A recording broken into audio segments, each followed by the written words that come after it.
Okay, so ito na yung part 2 nung ano natin 'no, trust analysis. So, dun sa part 1 dito lang tayo umabot sa specification 'no, lagyan na natin ng mga releases yung mga web members 'no. So, ang next nating gagawin ay siyempre sa support na 'no. So, i-ano muna natin 'to, view. So, ito yung front view niya, siyempre dito tayo sa left view. Okay, so lalagay tayo ng support dito. Bale 3 gagamitin natin 'no. Kapag tiningnan natin yung kanyang, balikan natin itong kanyang, roof framing. So, dahil medyo mahaba 'to 'no, nasa 12 meters 'to. So, tapos ito naman magkakaroon naman ako dito ng beam, bubuhayin ko naman yung beam dito, roof beam dito. So, gagawin kong 3 yung support. Bale isang, pin at dalawang roller 'no, dalawang roller supports. Okay. So, ito na tayo. So, i-3D na lang natin or isometric view para mas kita niyo, mas ma-appreciate. Pagdating sa truss, so siyempre, sabi ko nga gagamitin natin is isang pin and dalawang roller. So, bakit hindi puwedeng, 3 pin 'no? So, kasi kapag ginawa mong 3 ano, pin, so ibig mong sabihin nun kapagka once na gumalaw yung mga, kasi ito 'di ba nakapatong 'to sa roof beams 'no, and sa column na din. So, once na gumalaw yung column, so kapagka ginawa mo siyang pin, so ibig sabihin, magkakaroon ng ano 'no, magkakaroon ng,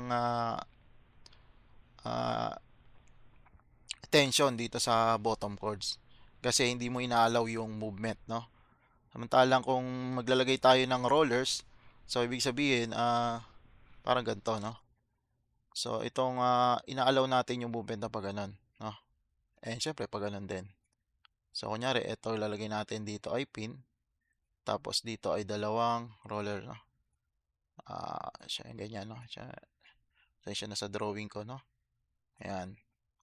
So ibig sabihin 'pag roller 'yan, malaya siyang gumalaw 'pag ganito 'no, along Z 'no. So check niyo 'tong ano dito 'no.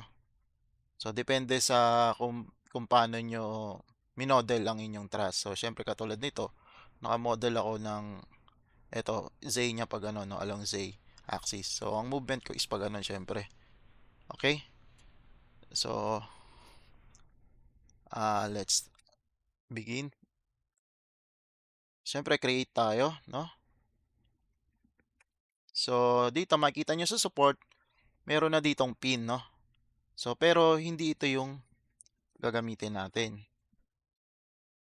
So bakit hindi 'yan ang gagamitin natin?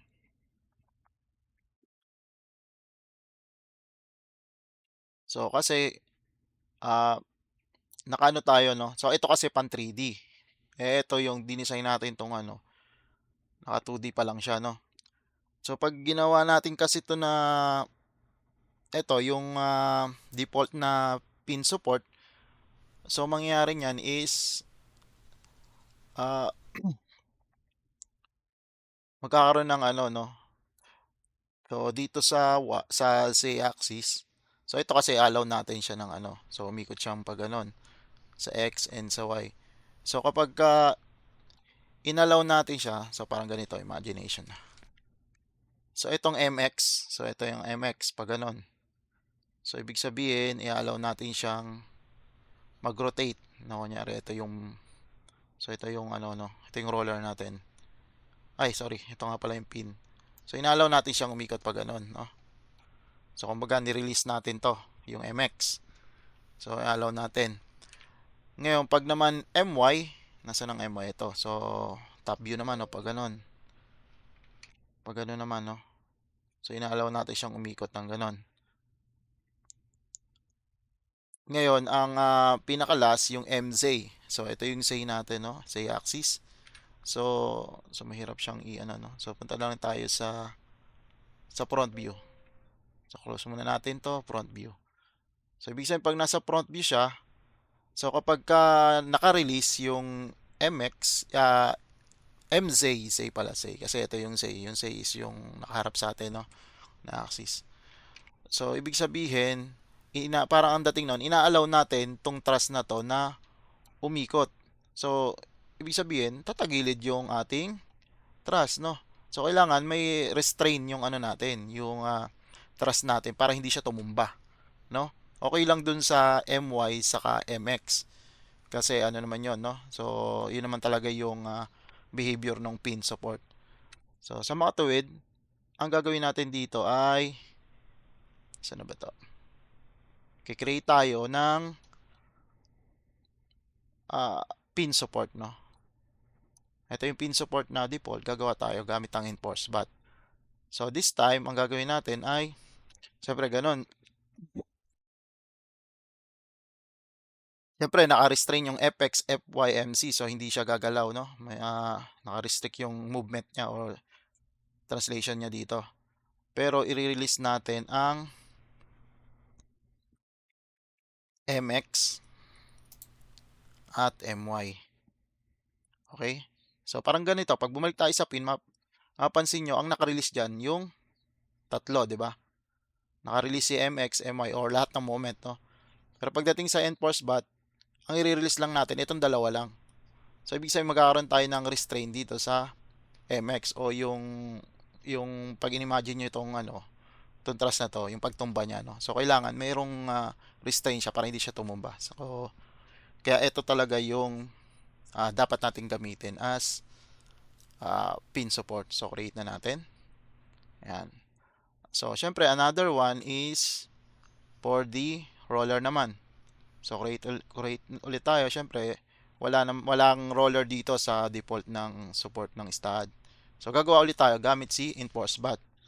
So, syempre, ganun ulit. So, pag tiningnan natin sa mga textbook, di ba, ang itsura ng roller support ay ganito, no? Parang pin pa rin, no? May triangle. Tapos, meron siyang gulong.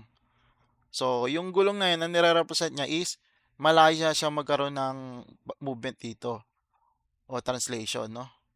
So, sa mga tuwid, pagka inano natin yan dito, so malaya siya dapat, ano ba to? Dito, no? Malaya siyang ng movement na pag ganon or pag ganon to. So, pag tiningnan nyo, along ano yan? Along say ito. Ayan, no? Along say. So, depende sa ano, no? Orientation nyo ng thrust. So, kung ang thrust nyo is pag ganito, binodel nyo ng sa X siya. So, yung X ang magkakaroon mo ng ano, ng releases, no? Okay?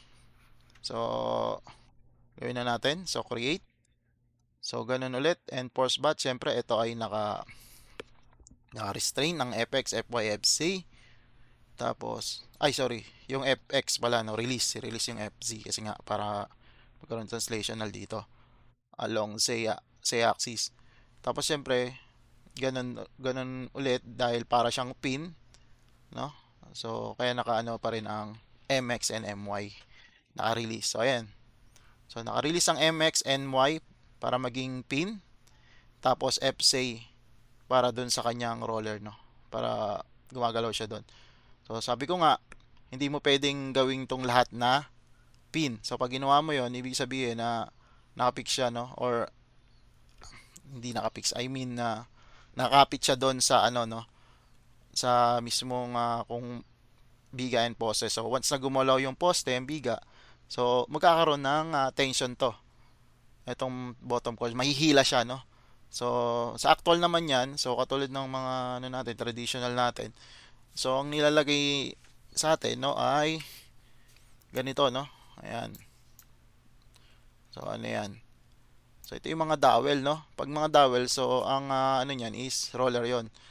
So, ang pin, ang itsura niyang pin is ganito. No, kung ito yung biga nyo, so, meron niyang bakal, no? Tapos, yung pinaka bottom cords, naka-tornilyo, no? So kahit gaano pa kadaming tornilyo yan, pin pa rin yan. So hindi yan magiging fix. Hindi natin ma-attain yung fix na support, no? Pin pa rin. Ngayon, pag naman nandito, kapag naman ang bolt mo ay naging slotted, ayan. Tapos ito syempre bolt. So ibig sabihin, may kakaroon pa rin siya ng ano, no? May freedom pa rin siyang gumalaw pag ganon. So siya yung roller. So yun siya na nire-represent ng roller. And another one is yung dowel nga, no? So, syempre, pag nakadowel yan, hindi yan, may ano pa rin yan, no? Kaya pa rin niya mag-move pag ganun, no? So, hindi siya kamukha nitong bolted talaga, no? So, ito yung pin, ito yung roller. So, ngayon, nagkakaroon tayo ng dalawang roller dito. Okay? So, create na natin to. So, itong support 2, lagay na natin dito. So, assign to